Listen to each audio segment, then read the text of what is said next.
Welcome to my channel Deep Sleep Mission-DSM.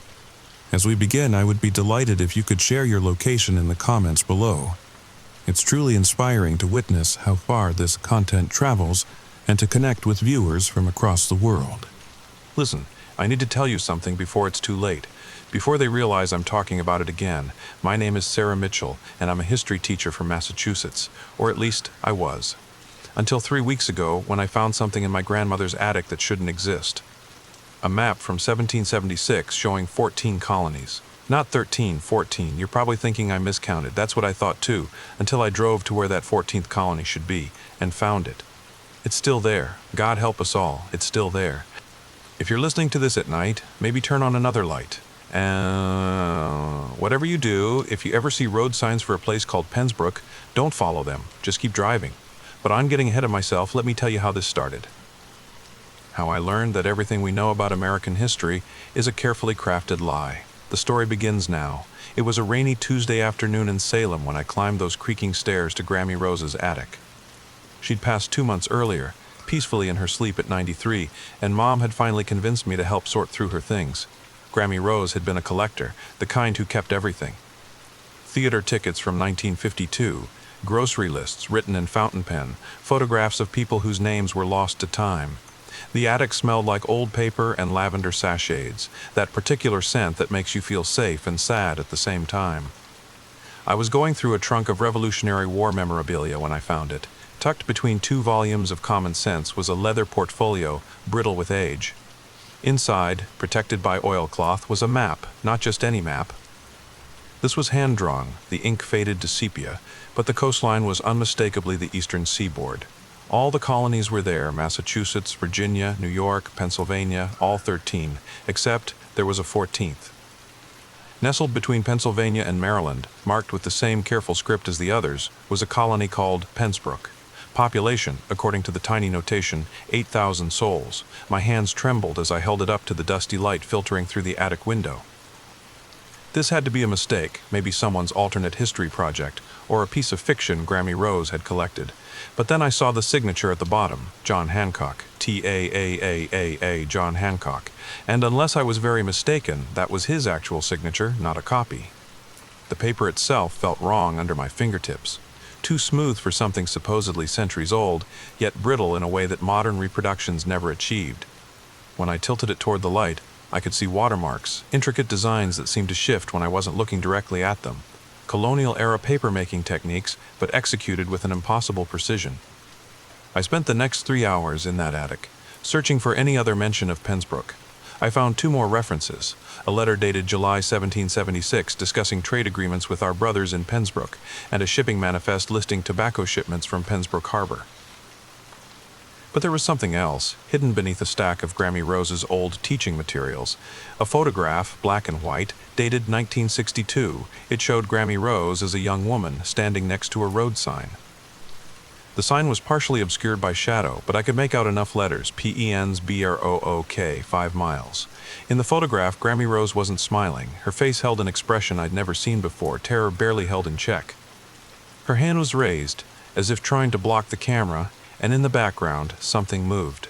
A blur of motion that shouldn't exist in a still photograph. I turned the photo over. In Grammy Rose's neat handwriting, some doors should never be opened, some roads should never be traveled. I pray you never find this, RF 1962. That night I couldn't sleep. I kept thinking about that map, those documents. Every history book I'd ever read, every lesson I'd ever taught, 13 colonies. Always 13. The next morning I called in sick to work, something I never did. I drove to the Boston Public Library, spent the entire day in their historical archives. Nothing. Not a single reference to Pensbrook in any official document. But here's where it gets strange, really strange.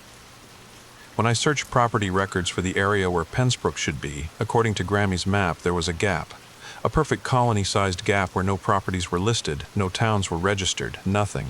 It was as if someone had taken an eraser to that part of the map. The librarian who helped me was an elderly woman named Mrs. Hartwell, been working there for 40 years. When I mentioned Pensbrook, she froze. Her face went pale, and she glanced around as if checking for eavesdroppers. "Where did you hear that name?" she whispered. "I found some old documents. Burn them," she said, grabbing my wrist with surprising strength. Whatever you found, burn it tonight. Some history is forgotten for good reason."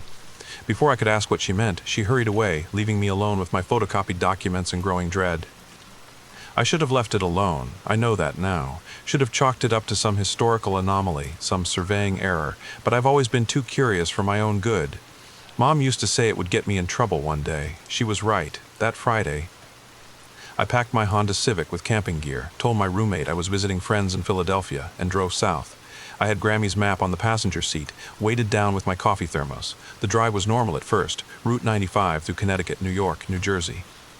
Familiar territory. But as I got closer to where Pensbrook should be, according to the map, things began to feel different. It started with the radio. NPR faded to static, which happens sometimes, but when I tried to find another station, nothing. Just white noise across the entire spectrum. My phone still showed full bars, but when I tried to use GPS, it kept saying, "searching for signal." The air itself seemed to thicken, taking on a quality I'd never experienced. It tasted of copper and old leaves, of things buried too long in damp earth. My car's air conditioning couldn't dispel the cloying atmosphere that seeped in through the vents. Then I saw it, a road sign I'd never seen before. Wooden, not metal like the others. Weathered and old, but still readable, Pensbrook, 12 miles, established 1682. My heart hammered in my chest. I almost missed the exit, had to swerve across 2 lanes to make it.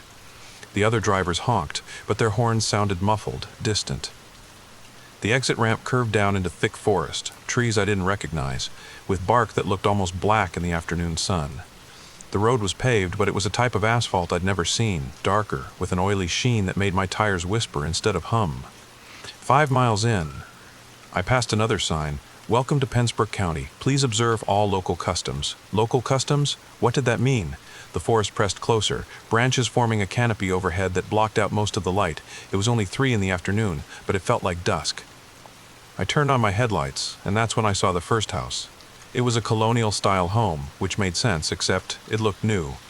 Not restored, new, as if someone had built a 700s house yesterday, using period-appropriate materials and methods. Smoke drifted from the chimney, candlelight flickered in the windows.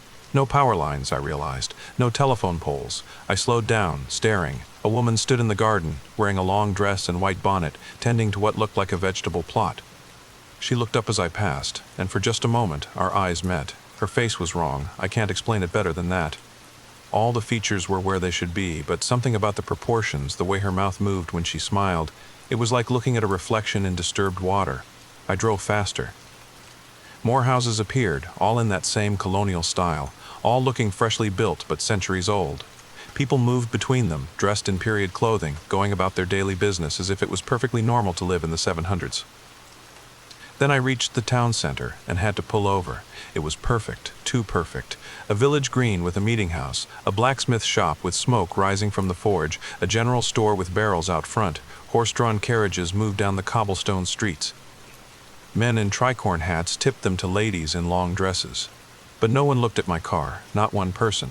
They moved around it like water around a stone, never acknowledging its existence.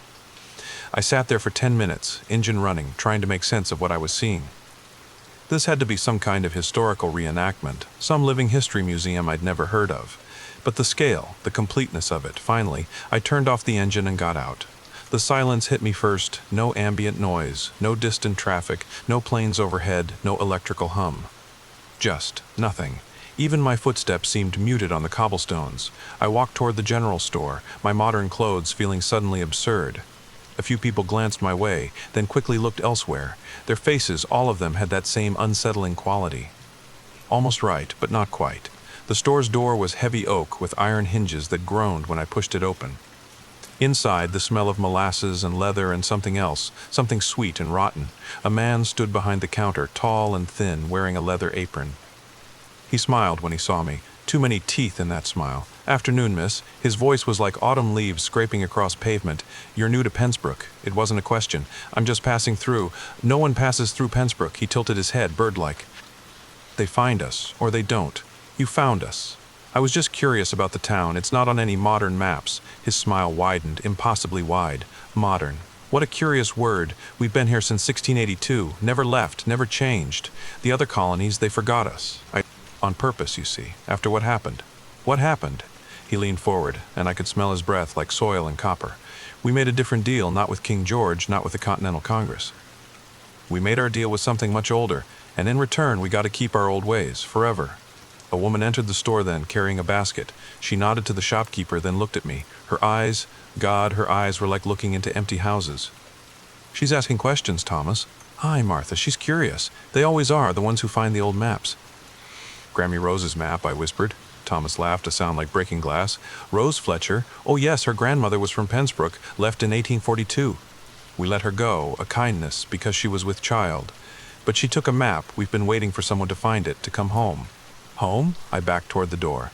"I should go. The sun sets early in Pensbrook," Martha said, her voice sing-song. "And our roads, they change after dark. You wouldn't want to get lost, would you?" I fumbled for the door handle, pushed it open, stumbled out into the too quiet street. The sun was indeed lower, much lower than it should be for 4 o'clock. I ran to my car, hands shaking as I fumbled with the keys. The engine turned over, thank God, and I drove, fast. Too fast for those narrow streets, but I didn't care. The houses blurred past, faces in windows, watching, always watching. But when I reached the edge of town, where that road should have led back to the highway, it wasn't there. The road just continued. Into more forest, darker forest. I turned around, drove back through town, tried another route. Same thing. Every road led deeper into Pensbrook, never out. The sun was setting now, actually setting, and it was only 4:30 according to my phone. My phone, which still had no signal, showed no GPS, couldn't even tell me the correct time anymore because when I looked again, it said 11:47 p.m. That's when I saw the inn. The Pensbrook Inn sat on the corner of King Street and Colony Way, 3 stories of timber and stone that seemed to lean inward, as if listening to secrets. A painted sign swung in a breeze I couldn't feel, showing a ship that shouldn't exist, with too many sails, sailing on a sea that looked like stars. I didn't want to stop, but my gas gauge was dropping faster than it should, much faster, in the span of 5 minutes. I'd gone from half a tank to nearly empty, and the darkness, it was spreading like spilled ink across the sky. The inn's door opened before I reached it. A woman stood there, younger than Martha, but with that same wrong-faced quality, wearing a gray dress with a white apron. "Miss Mitchell," she said, "we've prepared your room. I hadn't told anyone my name. How did your grandmother sent word you might come eventually. The Fletcher room has been waiting since 1842. My legs felt like water, but what choice did I have? Sleep in my car until the gas ran out? Try to walk through those dark woods? The inn's interior was warm, too warm. Fireplaces blazed in every room, but the heat felt artificial, like standing in front of a painting of fire and somehow feeling its warmth. She led me upstairs, the steps groaning under our weight. The hallway stretched longer than the building should allow, door after door, all closed, all silent. We walked for what felt like minutes before reaching the end. The Fletcher room. She produced an iron key from her apron, turned it in the lock. The mechanism clicked like breaking bones. The room was normal, suspiciously normal. A 4-poster bed with clean linens, a washing basin, a writing desk by the window. It could have been any colonial-era room in any museum, except for one detail. On the desk was a journal, and my name was written on the cover. My full name, Sarah Rose Mitchell. "Dinner is at 8, the woman said. "Don't be late. They don't like it when guests are late." She left before I could ask who they were. I went to the window first, looked out at the town. The darkness was complete now, but I could see lights, not electric lights, not even gas. These were different, cold and blue, moving through the streets like searching eyes. The journal drew me back. I opened it, found my grandmother's handwriting. But that was impossible. This journal was old, the pages yellowed and brittle. The first entry was dated 1842. "My dearest descendant, if you are reading this, you have found the map I should have destroyed. Forgive me, but I couldn't. Pensbrook is in our blood, you see. We can leave, but we always return. One from every generation, that was the deal my grandmother made." I read on, my hands trembling. Pensbrook feeds on memory, on history, on the forgotten. "It exists between, neither here nor there, neither then nor now. The other colonies erased it from history in 1776, when they realized what it had become. But erasure isn't destruction. Pensbrook simply moved sideways into the spaces between moments." The journal continued in my grandmother's younger handwriting, detailing her first night in the inn. How she'd heard whispers in the walls, voices of colonists long dead, or perhaps never alive at all. How she'd seen shadows moving independently of their owners. How the very air seemed to thicken with each passing hour. "The innkeeper brought me tea," one entry read. "It smelled of herbs I didn't recognize, tasted of earth and forgotten dreams." After drinking it, I could hear them more clearly, the voices. They spoke of the original bargain, how William Pembroke had summoned something from the deep woods in 1682, something that promised prosperity in exchange for permanence. The colony would never fail, never be conquered, never change, but permanence, they discovered, was indistinguishable from imprisonment. Another page written in Shakespeare script. I understand now why they let some of us leave, why they need the bloodline to continue outside these borders. They require witnesses, people who carry the memory of Pembroke into the world. We become anchors, keeping them tethered to reality while they exist in their timeless prison. Each generation must provide a sacrifice, not of life, but of freedom. One must stay to maintain the balance. A bell rang somewhere in the inn, deep and resonant. Dinner time. I didn't want to go, but the journal's next line stopped me cold. Whatever you do, don't miss dinner. They get hungry when dinner is missed, and they've been hungry for so long. The dining room was full when I arrived. 20 or 30 people, all in period dress, all with those not quite right faces. They turned as one when I entered, smiled as one. Miss Mitchell, a man at the head of the table, stood. He was better than the others, more convincing, until you noticed his shadow moved independently from his body. Please, join us. We have much to discuss. The only empty chair was in the middle of the table. I had no choice but to squeeze past the others to reach it. Each one I passed whispered something, but not in English. Not in any language I recognized. It sounded like wind through empty houses. The food appeared without anyone serving it. Plates of meat I didn't recognize, vegetables that were the wrong colors, bread that steamed without being warm. Everyone ate with enthusiasm, the sound of their chewing somehow too loud, too wet, too wet. I pushed my food around, tried to look like I was eating. You're not hungry, the man at the head observed. His name I somehow knew was William Pembroke, the founder. Your grandmother had the same problem her first night. My grandmother was here one night in 1842. He laughed. Others joined in, the sound like a music box playing underwater. Time moves differently in Pembroke, Miss Mitchell. Your grandmother stayed for what you would call 10 years, though only one night passed outside. She learned our ways, our customs, our needs. What do you need? His shadow leaned forward while his body stayed still. To be remembered, to exist. The other colonies tried to forget us, write us out of history, but we made sure one map survived. One map that would call our blood back home. I'm not staying, oh, but you are. You see, the road out only appears when someone new arrives to take your place. And we've been very careful about who finds that map. Only Fletchers, only Mitchells, only our blood. The candles flickered, went out, plunged us into darkness.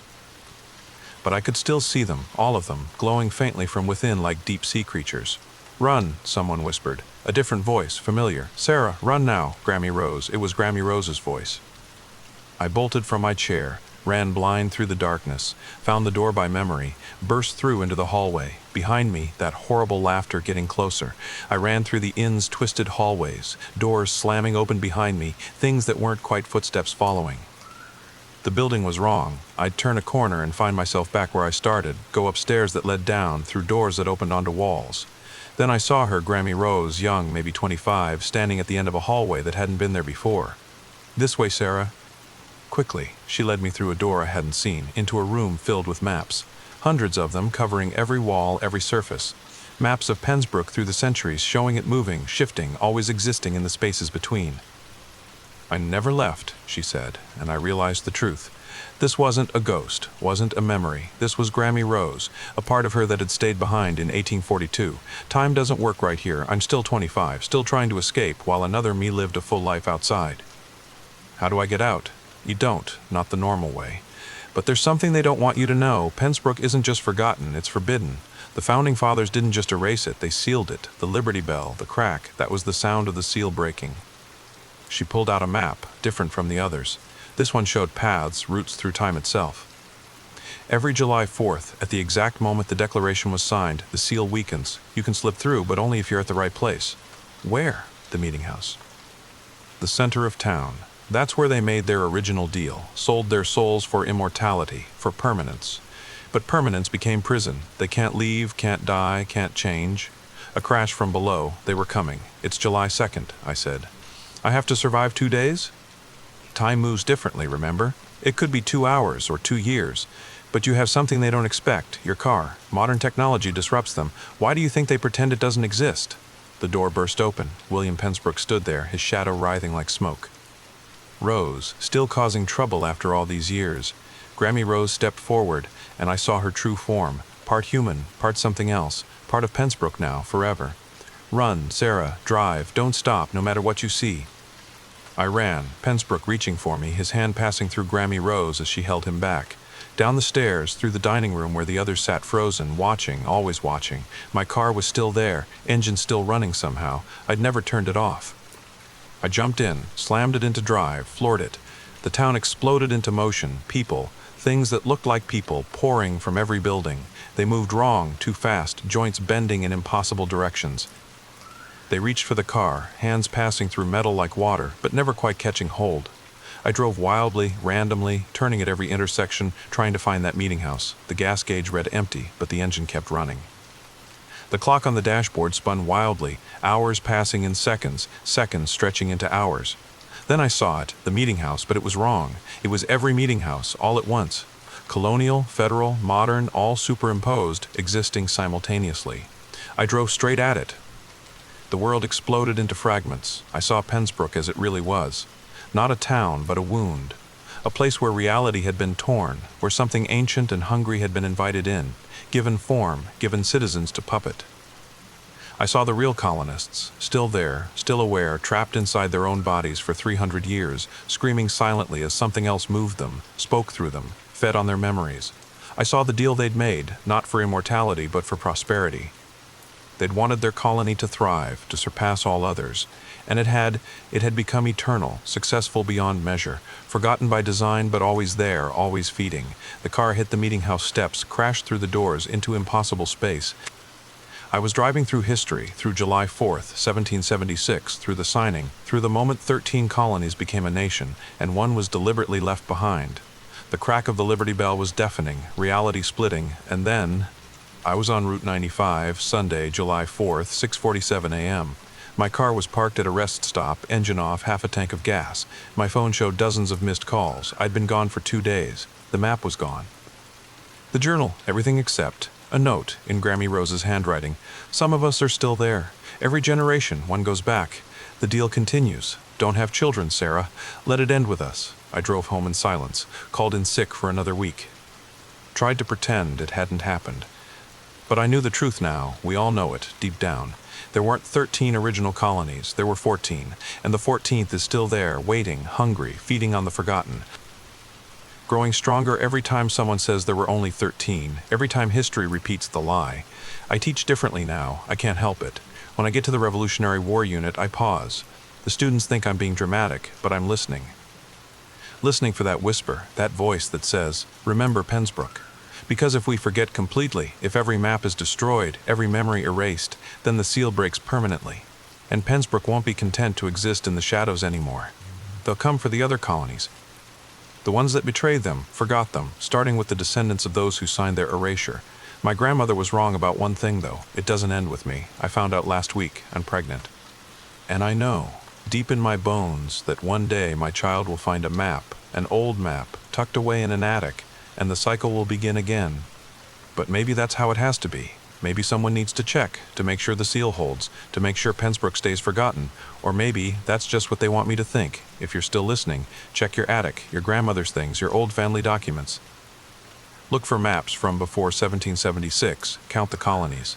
And if you find 14, if you see the name Pensbrook, burn it immediately. Unless, of course, you're one of us, one of the bloodlines, in which case you'll be visiting soon, whether you want to or not. The road to Pensbrook only appears for those it calls, sweet dreams, and remember, history is written by the victors, but the forgotten never stop trying to be remembered. Tell me, how many colonies do you think there were? Comment below if you dare, and subscribe, because I'll be sharing more maps soon, more places that shouldn't exist, but do, they always do, they always do. Story number 2. The coffee mug slipped from my hand and shattered on the kitchen floor. Not because I was clumsy, but because standing in my doorway, holding my roommate Jake's hand, was Sarah Chen. My Sarah. The same Sarah who died in my arms 3 years ago after that accident on Highway 10-1. The same dimple on her left cheek when she smiled. The same way she tucked her hair behind her ear when she was nervous. The same laugh that used to make my worst days better, but she looked at me like a complete stranger. "Oh my God, I'm so sorry," I stammered, dropping to collect the broken pieces. "You look exactly like someone I used to know," she laughed. That laugh, "Don't worry about it, I get that a lot, I must have one of those faces." She extended her hand as I stood up. "I'm Sarah, by the way. Jake's told me so much about you, Marcus." Her hand was warm, real, alive. How do you shake hands with a ghost? If you're listening to this at night, maybe check that your doors are locked. Because what I'm about to tell you will make you question everything you think you know about death, about memory, and about the people sleeping in the room next to yours. The story begins now. Living in downtown Portland had its perks. The apartment Jake and I shared on Northwest 23rd Street was perfect. Exposed brick walls, huge windows overlooking the city, and just a 10-minute walk from Powell's Books where I worked. We'd been roommates for 2 years, and honestly, Jake was the best roommate I'd ever had. Clean, quiet, paid rent on time. We weren't best friends, but we got along well enough. That Tuesday evening changed everything. I was making dinner, nothing fancy, just pasta with marinara, when I heard Jake's key in the lock. "Hey Marcus," he called out, "I want you to meet someone special." I turned from the stove, ready with my usual friendly roommate smile, and that's when my world tilted sideways. Sarah stood there in our doorway. Not someone who looked like Sarah. Not Sarah's twin or cousin or doppelganger. It was her. Every detail was perfect. Too perfect. Too perfect. The small scar above her right eyebrow from when she fell off her bike at age 7. The way she stood with her weight slightly on her left foot. The constellation of freckles on her nose that I used to trace with my finger. "Marcus?" Jake's voice seemed to come from very far away. "You okay, buddy?" The broken mug, the coffee spreading across the floor. My hands shaking as I grabbed paper towels. "Yeah, sorry, just butterfingers today." I forced myself to look at her again. "Nice to meet you, Sarah." She helped me clean up the mess, and that made it worse somehow. The way she moved was exactly right. The way she hummed under her breath while wiping the floor. It was the same tuneless melody Sarah always hummed when she was focused on something. "So how long have you two been?" I gestured vaguely between them. "About 3 weeks," Jake beamed, putting his arm around her. "We met at that new coffee shop on Burnside, Stumptown. She was reading Murakami, and I just had to talk to her." Norwegian Wood. Sarah's favorite book. She'd read it to me during our road trip to Crater Lake, right before. That's great," I managed. "Really great." They settled onto the couch while I finished cooking, Jake telling the story of how he'd nearly spilled his coffee trying to impress her. Sarah laughed at all the right moments, but her eyes, something was off about her eyes. They moved around our apartment like she was cataloging everything, memorizing it. During dinner, I couldn't stop staring. Every mannerism, every gesture, every word was perfectly Sarah, but also wasn't. Like someone had studied hours of footage and learned to imitate her flawlessly.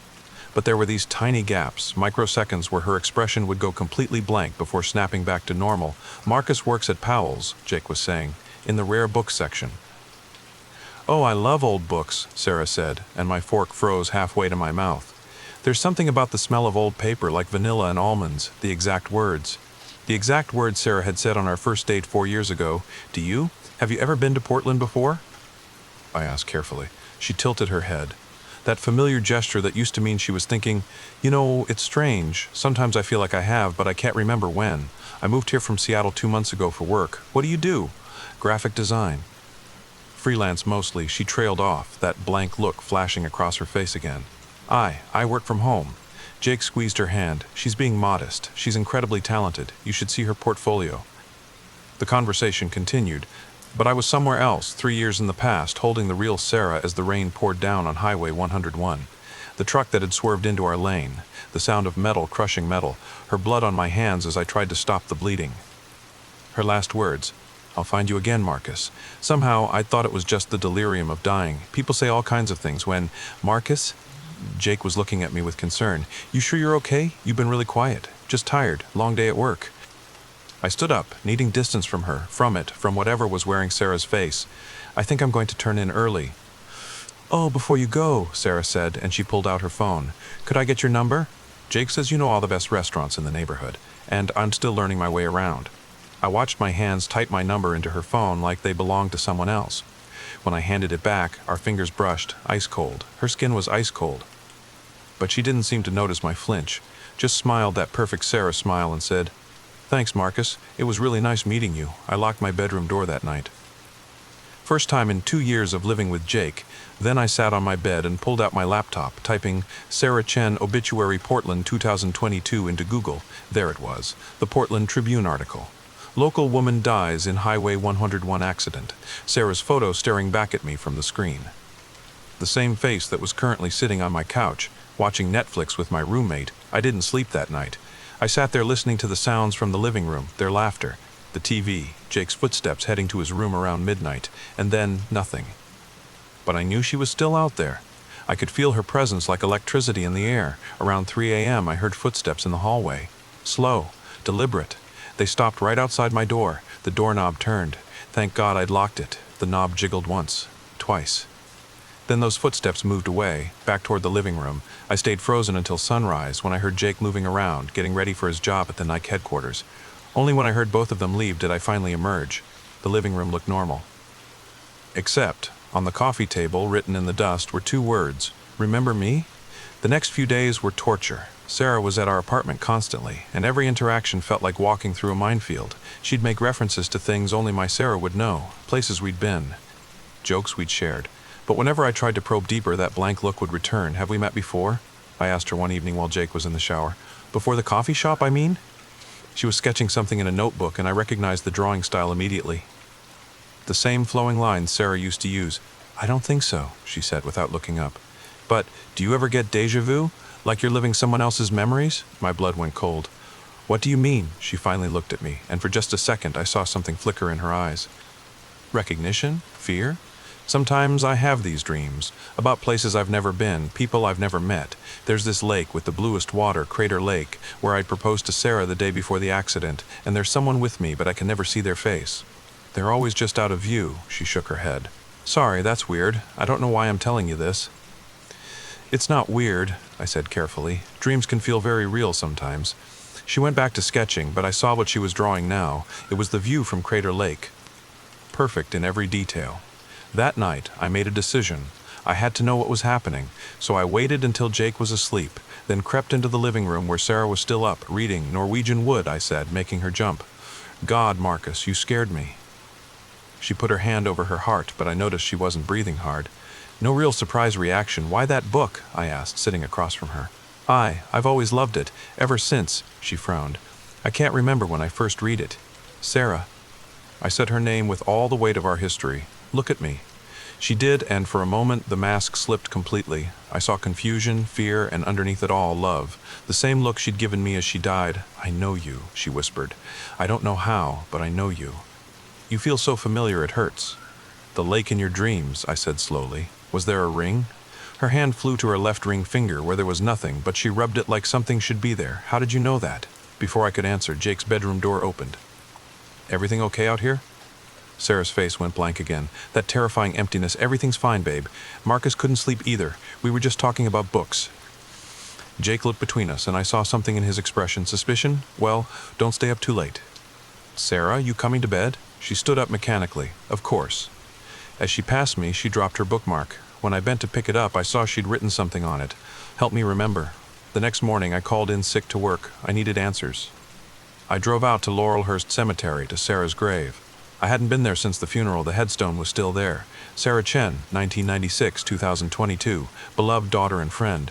But the ground in front of it was disturbed. Not obviously, but I could see places where the grass grew differently.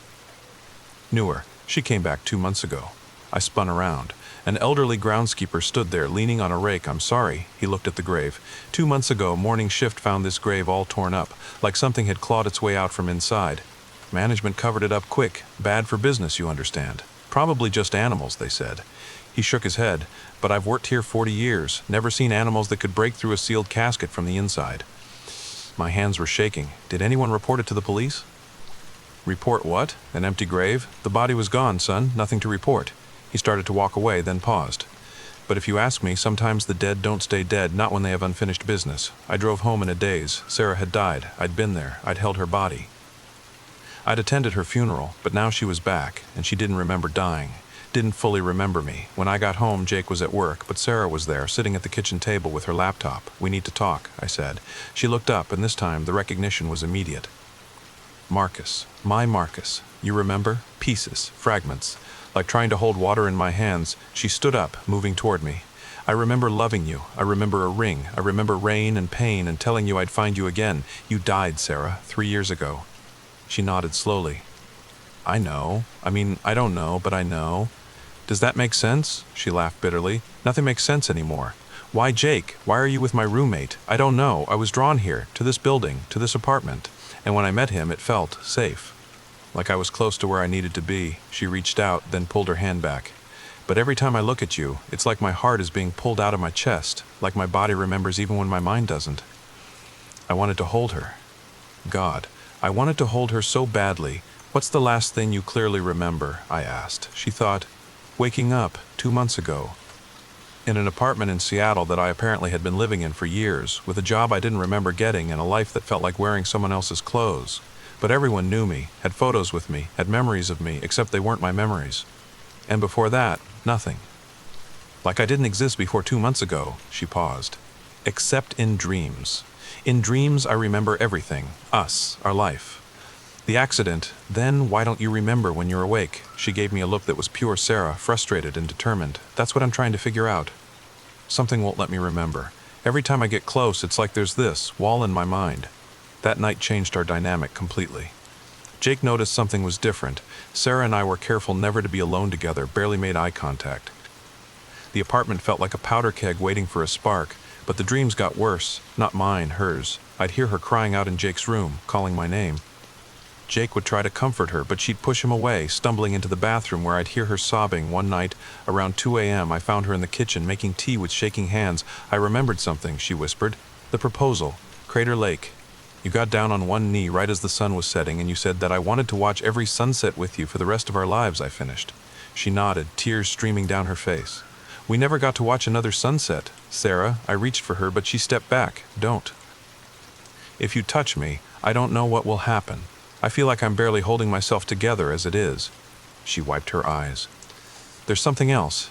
In the dreams, after the accident, I remember being somewhere else, somewhere dark and cold, and there was a voice offering me a deal. What kind of deal? To come back, to find you again. But she struggled to remember. There were conditions, rules. I had to forget. I had to start fresh. I couldn't just come back to my old life. But you're remembering anyway. Which means I'm breaking the rules. She looked at me with those familiar brown eyes. Marcus, I'm scared. What if I'm not supposed to be here? What if whatever brought me back? The lights in the kitchen flickered. The temperature dropped so fast I could see my breath. Sarah. Her eyes had rolled back, showing only white. When she spoke, it wasn't her voice. It was something older, deeper, wrong. She made a bargain. Memory for life. Love for existence. She's breaking the terms. Who are you? I demanded. The keeper of contracts. The guardian of the threshold. She cannot have both worlds. Sarah's body convulsed and she collapsed. I caught her before she hit the floor. Sarah! Sarah, wake up! Her eyes fluttered open, her normal, beautiful eyes. Marcus? What happened? You don't remember? She shook her head, then winced. My head is killing me. Did I faint? I helped her to the couch. She was burning up with fever now, her skin flushed. I should get Jake, I said, but she grabbed my hand. No, please. Just stay with me. I'm remembering more. The accident, the hospital. You holding my hand as she swallowed hard. I died, didn't I? Really died. Yes, but I came back, because I promised you I would. She squeezed my hand tighter. The voice in the dark place, it said I could return, but I couldn't be Sarah Chen anymore. She was dead. I had to be someone new, someone without a past, without memories of my old life, but you're remembering anyway, because of you. Being near you is breaking down whatever walls they put in my mind. She looked at me urgently. Marcus, I think something bad is going to happen. I can feel it. Like something's coming for me. The temperature dropped again. This time, the shadows in the room seemed to deepen, reaching toward us. Jake's door opened. What's going on? I heard voices. He stopped when he saw us on the couch, holding hands. Jake, Sarah said, standing up. I'm so sorry. I haven't been honest with you. What are you talking about? He looked between us, confusion and hurt mixing on his face. I knew Marcus before. We were engaged 3 years ago. Jake's face went through several emotions, confusion, anger, betrayal. What? But you said you'd never been to Portland before. I know what I said. Sarah pressed her palms to her temples. I couldn't remember. But being here, being near him, it's all coming back. You're engaged. Jake looked at me, and I saw real pain in his eyes. To my roommate's fiancée? What kind of sick joke? She died, Jake, I said quietly, 3 years ago, in a car accident. I was there. I held her as she died. Jake laughed bitterly. Right, she died. But here she is, very much alive. The lights went out completely. In the darkness, I heard that voice again, not coming from Sarah this time, but from everywhere and nowhere. The contract is broken. The payment is due. When the lights flickered back on, Sarah was on her knees, clutching her chest. I can't breathe. She looked at me with terrified eyes. Marcus, I'm sorry. I'm so sorry. I just wanted to come back to you. Her skin was growing pale, almost translucent. I could see through her to the wall behind. No! I grabbed her, trying to hold her solid, real. You can't take her. She came back. She found me. She broke the rules. The voice echoed through the apartment. Memory or life, not both. Choose, choose. I looked at Sarah, who was fading more with each second. What do you mean choose? She can stay, but she will never remember, never know who you are, never recall your love. Or she can remember everything and return to the dark. Sarah grabbed my face with her translucent hands. Let me go, Marcus. It's okay. At least I got to remember. At least I got to see you again. No. There has to be another way. Jake was backed against the wall, staring in horror at the scene unfolding. Choose quickly, the voice commanded. Or lose her entirely. Time seemed to stop. Sarah was barely visible now, just an outline of the woman I loved. Jake was frozen against the wall, his mouth open in a silent scream. And I stood there, holding on to whatever was left of her, facing an impossible choice. Let her stay but never remember me, or let her go forever. Wait, I said to the darkness. You said she made a bargain. What exactly were the terms? The voice seemed surprised by my question. Memory for life. She could return, but without her past.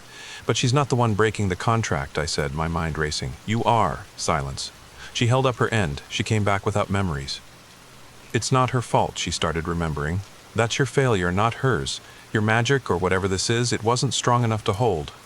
Sarah solidified slightly in my arms, looking at me with wonder. Clever, the voice admitted. But irrelevant. The contract states, the contract is void if you couldn't uphold your end, I interrupted. That's how contracts work. Both parties have obligations. She gave up her memories. You gave her life. But you failed to keep her memories suppressed. That's breach of contract on your part. The temperature in the room fluctuated wildly.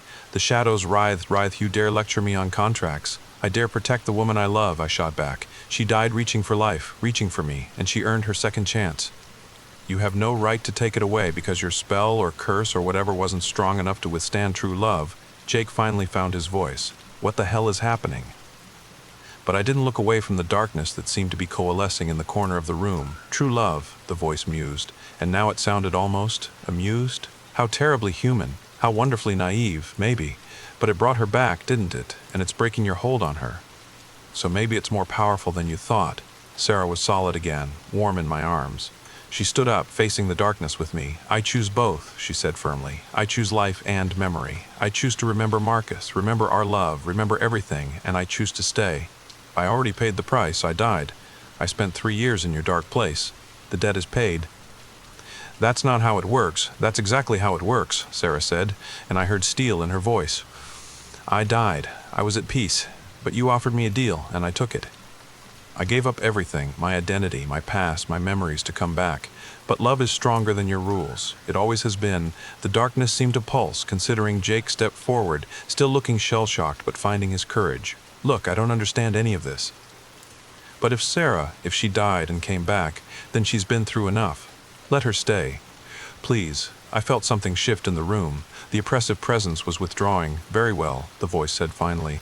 The contract is amended. She may stay. She may remember. But there is still a price. What price? I asked warily. She exists between worlds now, neither fully living nor dead. She will age slower, heal faster, and she will see things others cannot, the thin places where worlds meet, the others who have made bargains. The creatures that move in shadows. This is her burden now. Sarah squeezed my hand. I can live with that. Then it is done. The darkness dissipated like smoke. The temperature returned to normal. The apartment looked exactly as it had before, except Sarah was different. Still beautiful, still her, but there was something otherworldly in her eyes now. A depth that hadn't been there before. Jake sank onto the couch. Can someone please explain what just happened, in terms that make sense? Sarah sat beside him. Jake, I'm so sorry. I never meant to hurt you. When I came back, I didn't remember anything. I was drawn to this apartment, to you, but it was because you were connected to Marcus. My soul was trying to find its way home. So you really died? Jake asked. And came back? Yes.